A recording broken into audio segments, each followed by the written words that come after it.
Welcome into the Harvest. I'm Andrew Stroud, and I'm joined today by my co-hosts Lakeith Jones and Abigail Wilson. And I want to remind you that this show is dedicated to helping you live and share your faith in the everyday of modern life. Today we're going to be talking about keeping the main thing the main thing. Abby and Keith, it's good to be back. It is. It's been a minute, but we're back. Yeah, it feels so good. A new year, new show. Let's go. Yeah, it was the end of September, I think, when we did our last show of season 3. And so season 4 kicking off here in January is exciting. I feel rested. Do you guys feel like we're ready for season 4? Yes, I'm super pumped. I just put my son down for his nap, and I was like, don't come out of here because I'm about to record a podcast. And he was like, I thought you weren't doing that anymore. And I had to let him know that, no, it was just a break. Yep, same. The little guy was asking me right when I left, like, are you going to cut here? Are you going to work? Are you meeting with somebody?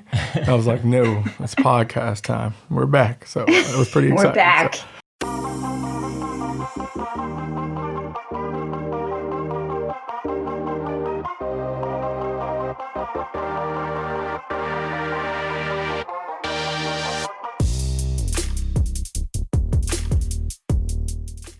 Add that to your list, man. Right? Yeah, we do have some changes that we want to let folks know about with season 4. The main one is that we're going to be doing this every 2 weeks rather than weekly like we did last year. And one of the reasons for that is because each of us we're in the harvest ourselves. So we're living this as well as trying to share it with you, our community online and over on YouTube and on Facebook and Instagram. So we hope that by doing it every other week, we'll be able to give you guys good insights, good content, but also keep our sanity. So that's part of what we're doing with season 4.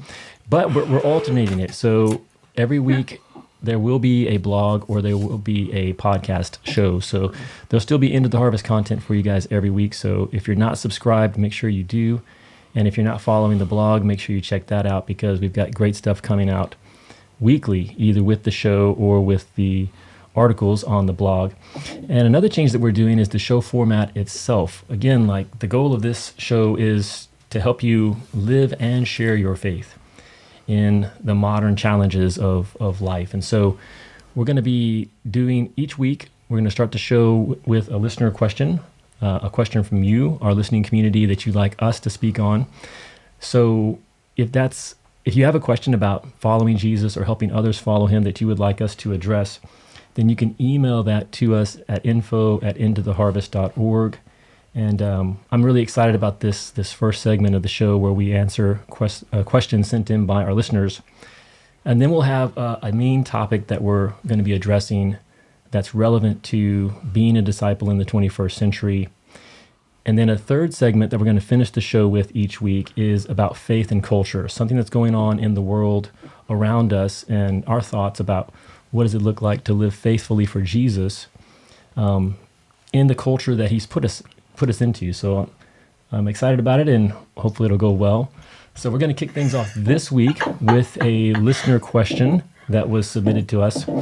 And let me just read it. It says, how does someone trying to disciple someone else stay consistent when they are an introvert that is bad at communicating?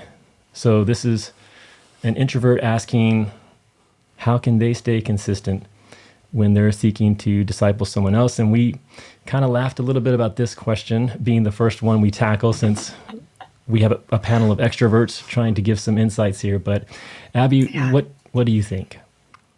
Well, friends, lucky for you, I married an introvert. So I'll just glean from my husband on this one. He disciples quite a lot of people, actually.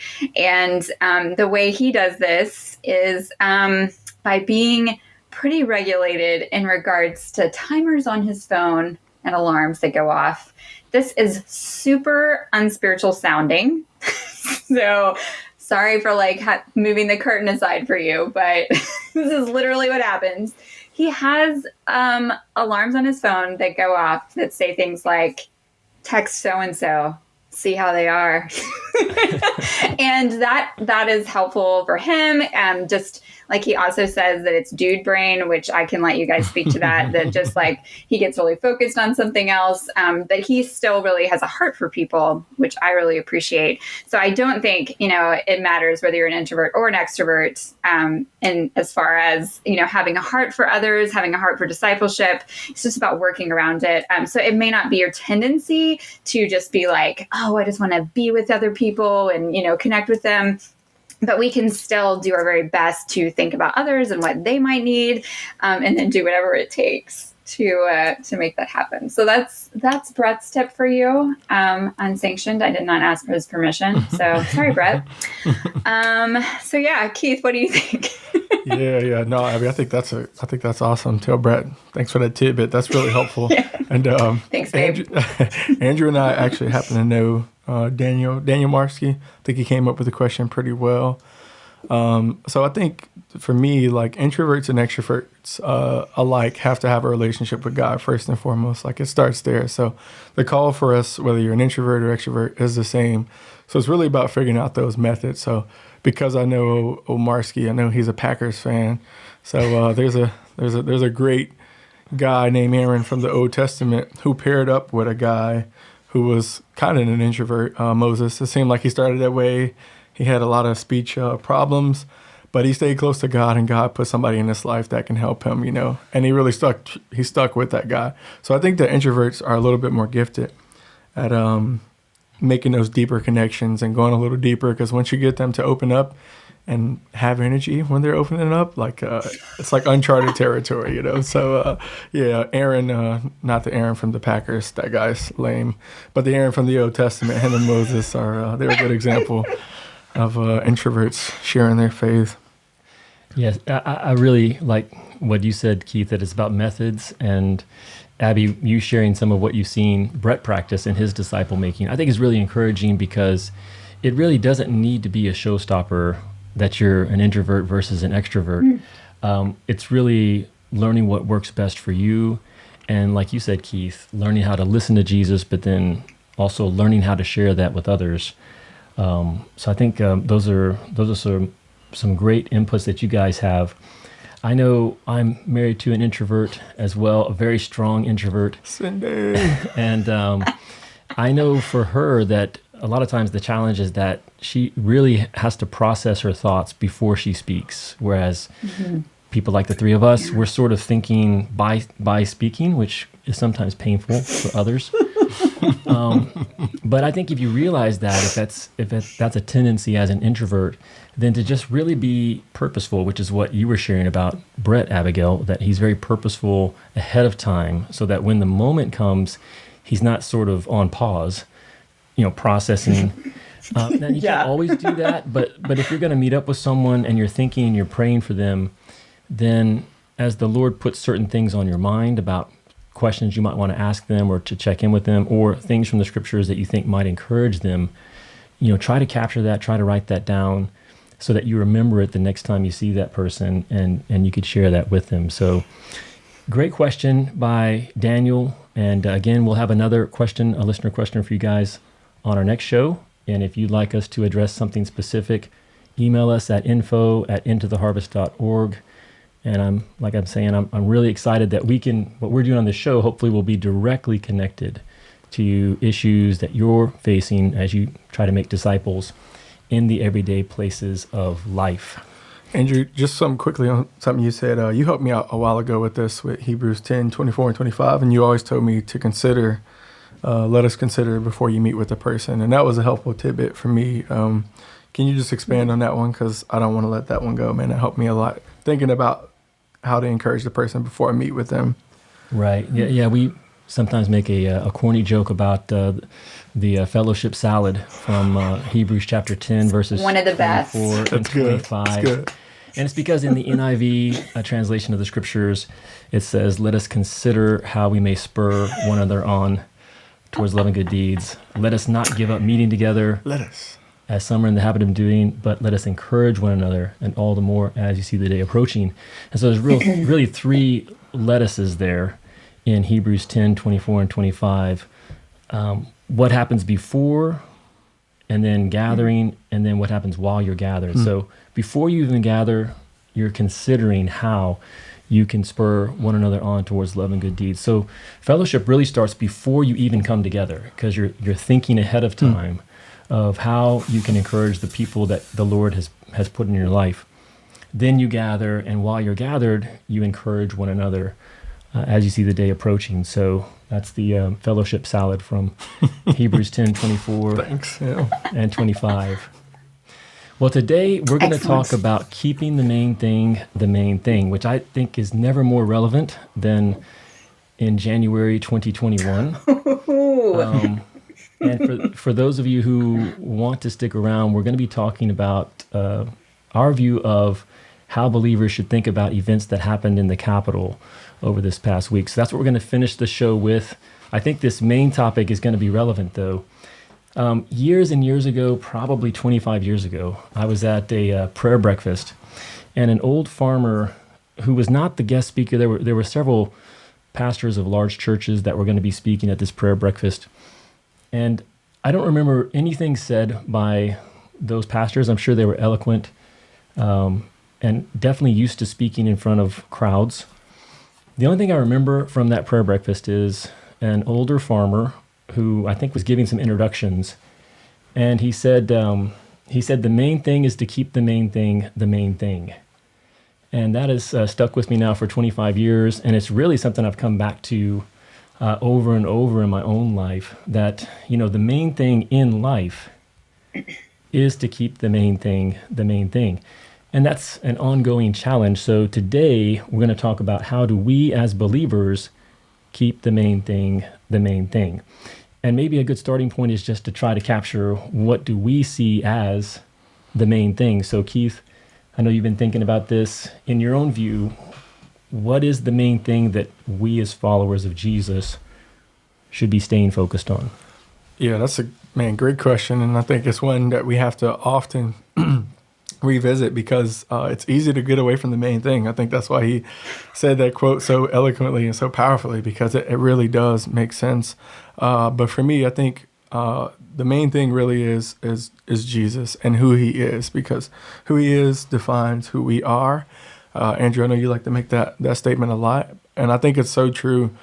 This is a random story, but I think of the prodigal son and how he got away from his father. He had everything he needed, and he ended up in a pigsty, and that really forced him to think and consider what was the main thing.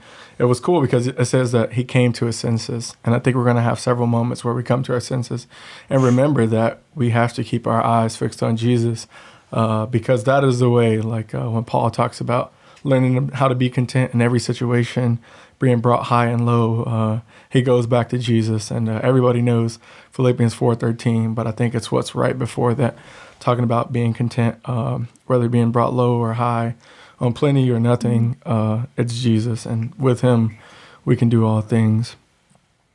How about you, Abby? When you think about the main thing, either something that Keith shared there or something that immediately jumps to mind? I mean, Keith just said Jesus, so I'm not going to be like, you know what, actually. I will. I mean, spot on, Keith, really. And I think, I just had written down like Jesus and him crucified, like, so I just added on, but really Jesus, so period there. But I think this is where we do get caught up, because it's so simple that we like to add stuff on. So we just can't help ourselves. It is from Genesis on, we see humans adding commas and buts and parentheses and all the other things that we like to add on to Jesus. So I think it's really important for us to talk about it here, and for us to always be reminded that this is the main thing, and to bring us back. And I have to think about this a lot in current conversation in the world. Spoiler, it is everything that people talk about. You just get, your blood pressure starts to go up. And the only thing that really can bring it down is this: Jesus and Jesus crucified, for my sins. So yeah, I agree, Keith. But try, Andrew. Try to add something. Go ahead. Well, I can add, but I don't know if it's a good I thing. know. But this is when you think about keeping the main thing the main thing. Well, the main thing we agree it's Jesus, and I would say that Paul talks in 2 Corinthians 11, and he has a concern for the believers there in Corinth, and he says that he's afraid that their minds would be led astray from the simplicity and purity of devotion to Christ. And so, like you said, Abby, it is so simple, it is so basic that it's actually very easy to get led astray from. And that's not a modern day problem. That's a problem that goes all the way back to the New Testament. And Paul was addressing it in 2 Corinthians with the believers there, that their minds might be led astray. And so Jesus needs to be our focus, but the act of keeping him the main thing maybe is another way of describing discipleship. Living this life of devotion to Jesus is like an ongoing challenge. So I think that's where it gets challenging for sure, and sometimes a little complicated, because it's not always black and white of how we do that. How do we stay focused on Jesus, which is why we're doing this show. We often talk about the master, the message, and the mission.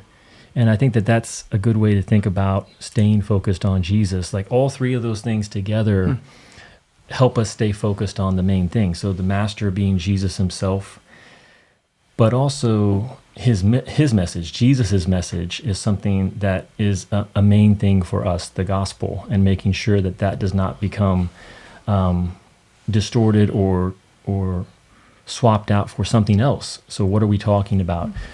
Which I think we see happening a lot in modern Christianity, that people are talking about Jesus, but then you hear the message that they're proclaiming, and it's not the message of Jesus. It's not the message that we see in the gospel. And then the mission that our master has, a mission that he wants his people to be involved in. And so staying focused on Jesus as our master, the gospel as his message, and the mission of being ambassadors for him and making disciples for him, I think those together make up the main thing for me.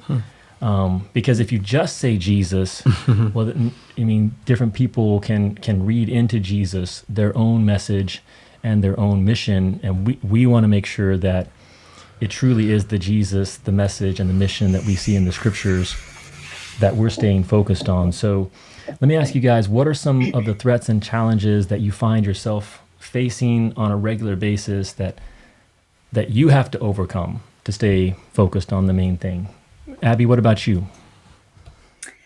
I think probably the biggest one today are just the various funky theologies that are running around.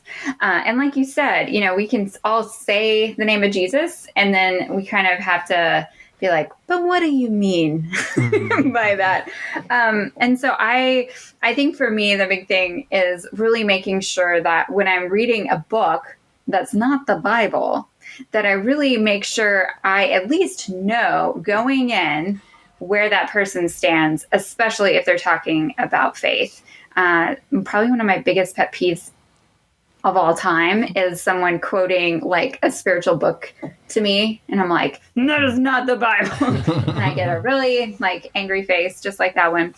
So I think that's probably the biggest threat is taking someone else's word as gospel. And so I think just really the only solution to that is just being really immersed in the word. So I'll go ahead and say the solution to the threat that I see. Can I do that now, or have to wait? No, go for it. Okay. Okay. I mean, I want to do this right. Okay. So I like you remember that farmer. There was this really fantastic World War II vet who was a navigator, and I heard him speak over 15 years ago or something along those lines. I'm not good at math. Anyway, he has since passed on, but his words have stuck with me. And those were that he wanted to spend more time in the Word of God than he spent in any other literature or listening to something or anything along those lines. And we were talking about this before the show started, and we were marveling at the fact that this was even before social media. So as I have then taken his word and then had to apply it to my own life, it's been a challenge. Like, I have to think about that. And it is truly the only probably good way to stand up against that threat, is to be in the word more than I'm taking in all these other sources. So it's an ongoing thing, but it's worth it because it's important. So. Yeah, Keith, I know you're right now. I know you probably wouldn't share this, but I mean, you're doing that right now. You're spending intense time in the scriptures with some of the folks that you're discipling. Yeah. Maybe share a little bit about that. Yeah. We're a buddy of mine, Jake Tracy. We're going to trying to do the Bible in 90 days. So spending a lot more time in the scriptures on a daily basis, and it's not easy, like you said, because there's a lot of time, and your brain wants to go off and wander. But I'm gonna take you guys a little bit behind the curtains because Abby said something. What she said before the show was that it wasn't before social media, but before iPhones specifically. She said iPhones. So. Oh, thanks. Thanks, Keith. No problem, Abby. I got you. But for me, one of the obstacles, I would have to go with going back to that main point about who Jesus is, because when Peter denied Jesus, the big question was, do you belong to this man, And Peter said, I don't even know who he is, And he did that 3 times, and that was really what got him, because it was the identity. You're going to get pressure from people, from the world, from religious people, and that's gonna be it, So you really have to be firm in knowing who Jesus is. And Andrew, I like how you talked about Paul and our sincere devotion to Christ. Like, I think that's going to be it, because when it does get hard, and when we don't feel like talking about Jesus or identifying with him, wherever we may be, we know where to go back to, because our identity is secure in him. Yeah.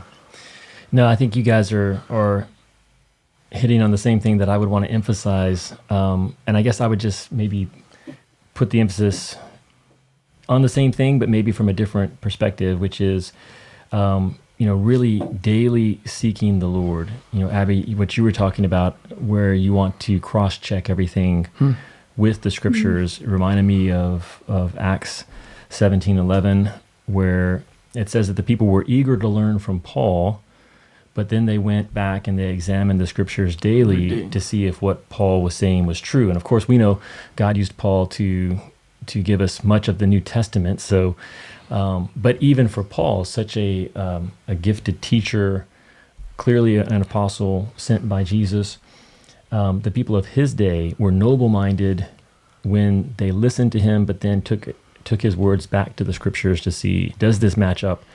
And I think for me, the big emphasis is on how I need to do that on a daily basis. So kind of what you guys were both saying in terms of the amount of time that we allow ourselves to saturate in God's word is crucial. And then I think the frequency is the thing that I would maybe encourage our listeners to be mindful of, is that each day we're being bombarded, and especially since iPhones and social media. I mean, we've got this 24-hour news cycle. But even within the 24-hour news cycle, it's almost on an hourly basis. If you want, you can get caught up in the next outrage or the next exciting, juicy piece of news that's coming out. And so we have to frequently draw away and seek the Lord in the scriptures. I was just reading Zephaniah this morning when I was seeking to do that, to draw near to God and spend time in the scriptures. And that was one of the things that God expressed anger at, is that his people were not doing that they were not seeking him, that they were just going about life day in and day out. And of course, they ended up getting off track with what God had called them to be and to do. So, they lost sight of that identity that you were talking about, Keith. So, daily drawing near to God and asking him to give me my marching orders, to give me perspective so that I don't get caught up in things that don't really matter, or I don't have the wrong take on things that do matter. So any last words on this first topic of keeping the main thing, guys, before we dive into... No, I'm ready. Let's do this. Let's get to the juicy part. Let's get it. I mean, I think it fits right with what we're already talking about. So This show is coming out on the 14th. Is that right? It's going to be coming on Thursday the 14th. And so, over the past week or so, there's been some pretty unprecedented events unfolding at the Capitol. And then there's, all kinds of opinions and takes on what it means. So a question for you guys is, how should Christians be thinking about these latest events in politics, and especially what we've seen over this past week? You guys gonna make me go first? I don't know, Abby. You go. You take your shot first. You got the boldness. You got the boldness. She was ready, so. Oh, I'm super ready. You guys. For one thing, I think the real takeaway from this podcast is to go read Zephaniah, because that's random that Andrew was there as well. I read it last week, which was during the whole when things were going down. You're listening to this a week later, so I hope that when you hear this, you have a real handle on the situation, and you're like, oh, they just don't even know. So that's my prayer for the future. But until then, this is a perfect example of what we just talked about. Of being in the Word daily is so awesome and helpful when you're dealing with serious drama in the world. I was, sorry. Okay, I don't have COVID. I'm fine. It's okay, you guys. So I would just whatever day that was where I woke up and things had really, gone sideways in the world. I read in Zephaniah 9, on the same day I will also punish all who jump over the threshold to fill the house of their master with violence and deceit. You guys, it felt super relevant. Yeah, that was chapter 2, right? Verse 9, or is that chapter 3, verse 9? It's chapter 1, verse 9. I was so close. You were so close. You had 3 chapters to choose from. You just got really close there. I'm very proud of you. You got the verse number right. Which, true. You said that, so. I did say that. It's fine. I was going to give it to you. It's okay. Okay, so the point is, I felt really calm and peaceful. Not that anything had changed. Things were still bad. I then went and hung out with a believer, and she had been listening to the news, and she'd been on social media. She'd been seeing all the things. And poor thing, she was in a state. And I was kind of shocked. I was sort of like, oh, whoa, okay, we're going to be there, And I was like, I tried to rise to the occasion and, meet her with the information. And then I just stopped, and I was just like, but Jesus is still king, which sounds so trite, but it's not. So I guess I don't even remember what the question was. Well, the question was, how should we as believers be thinking about the latest events in politics? Zephaniah. So I think what helped me there in Zephaniah was that there's nothing new under the sun. We have a baby country. It feels like it's been around a long time because it's been around our whole lives. But just because of that, it's very tiny and, small. We're still probably adolescents. And it helps us to know that Jesus is not surprised by any of these things. We can look for the truth with a capital T, and we probably won't find it amongst the facts of this whole situation. But we will find the truth, capital T, in the Word, as we fellowship with believers and are encouraged with one another. So if you have to step away from the 24-hour news cycle to get that perspective before you go back in, do that. That's probably my biggest advice. Guys, I deleted everyone off of Instagram. Oh, no. Wow. I'm feeling very zen. Wow, watch out, Robbie. I actually had a similar response. For the month of January, I was just trying to not be distracted as much and really zoom in on that Bible, and decided to take a little break from social media. So just for the month of January. But then our neighbor came over a little frantically. She's awesome, awesome neighbors. But she's like, "Did you guys hear the news? Did you guys hear what's going on?" And I was like, "Oh, what?" I was like, "Whoa, what's going on?" So I think for us, I think we should just slow down. That would be my advice to my neighbor. That would be advice you guys breaking out some Old Testament right now, so I feel the need to go deep back into the Old Testament. So back in Judges, I wanna make sure I pronounce his name right. Was it Jephthah? I think so. Jephthah. Okay, yeah. He had this awesome battle, beat the Amorites. God had given him victory, and in his zeal, he made a very poor decision. And he said that the first thing that I see when I get home, it's yours, Lord. I'm going to sacrifice it. And if you guys are familiar with that story, it happened to be his daughter, which is very tragic. Very just like, it punches you in the heart, So I see a lot of believers and non-believers just being very quick to make a decision and to take a stance on something that needs a little bit more time to stew. So I would just say slow down, like take it to God. Right. I'm not saying that if it comes up and somebody asks you a question that you can't address it or that you can't have an opinion on it, but just don't go too fast. Slow down. Jephthah, slow down. Don't hurt your daughter. Man, That's good. We could really talk about this for a while, but you guys, those are great insights, and I love that, Keith, about the idea of slowing down. It reminds me of the Philippians 4, don't be anxious about anything, but in everything by prayer. And that's what's going to unleash the peace of God that will guard your hearts and your minds. And that really reminds me, Abby, with what you were saying with your friend. It's not a knock on her, because I see this happening in my own life all the time. Yeah. And this was the second question that we were going to try to tackle, is what are some of the mistakes that we see believers making during this time? And, Keith, you just shared one, which is, rather than being quick to pray about what we're anxious about as we see things happening in the world around us, we're quick to share them with others. And sometimes we share them on social media, which means that it just gets amplified even more. Jesus said that out of the abundance of the heart, the mouth speaks, or that what comes out of our mouth is a revealer of the treasure that's in our hearts. And so that is something that is kind of telling, that when we do interact with people, what is it that we're sharing with them?